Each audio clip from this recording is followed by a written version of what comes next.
Hello మచాస్, welcome back to our channel Allu Arjun fan local. So మచాస్ ఎలా ఉన్నారు? అందరూ బాగున్నారని కోరుకుంటున్నాను. నేను కూడా చాలా బాగున్నాను.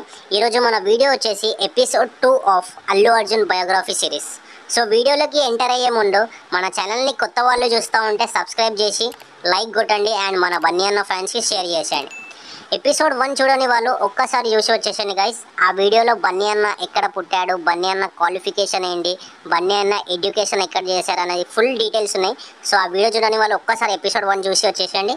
చలో ఇప్పుడు ఎపిసోడ్ 2 గురించి వీడియోలోకి వెళ్ళిపోదాం.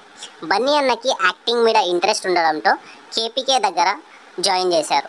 అక్కడ యాక్టింగ్ అండ్ డ్యాన్స్ నేర్చుకున్నాక బిగ్ స్క్రీన్పై మొదటిసారి 1985లో విజేత చిరంజీవి గారి మూవీలో అపిరెన్స్ ఇచ్చాడు.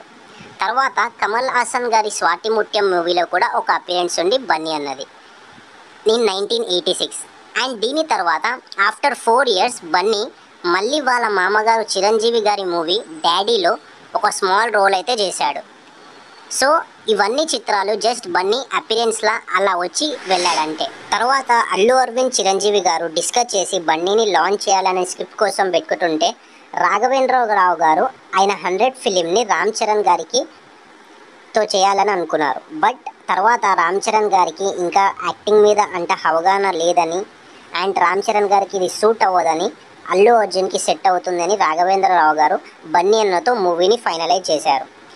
దీన్ని అల్లు అరవింద్ గారు చిరంజీవి గారు కూడా కలిసి డెసిషన్ తీసుకున్నారనమాట. సో ఇది గీతా ఆర్ట్స్ బ్యానర్లో రూపొందించిన చిత్రం. అంటే అల్లు అర్జున్ వాళ్ళ నాన్నగారే దీన్ని ప్రొడ్యూస్ చేశారు.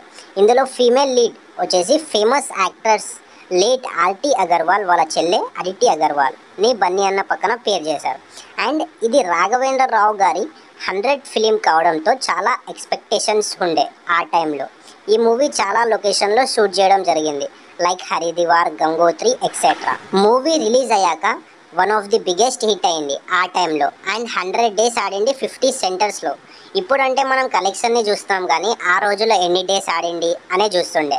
అండ్ మీకు ఒక తెలియని విషయం ఏంటి అంటే బన్నీ అన్న రిమ్యూనరేషన్ ఏంటో తెలుసా ఈ మూవీకి? జస్ట్ 100 రూపీస్ మాత్రమే గైస్. అవును గైస్, 100 రూపీస్ బన్నీ అన్న వాళ్ళ మదర్కి ఇచ్చాడంట as first movie remuneration. And వాళ్ళ మదర్ 100 రూపీస్ని లాకర్లో ఉంచారు ఒక మెమొరీ లాగా. సో ఫస్ట్ మూవీతోనే అల్లు అర్జున్ చాలా పెద్ద హిట్ కొట్టడంతో సెకండ్ మూవీ మీద కూడా ఎక్స్పెక్టేషన్ పెట్టుకున్నారు ఫ్యాన్స్. అండ్ చాలామంది ఫ్యాన్స్ అప్పుడు అల్లు అర్జున్ని ఎలా గుర్తుపట్టేవాళ్ళో తెలుసా?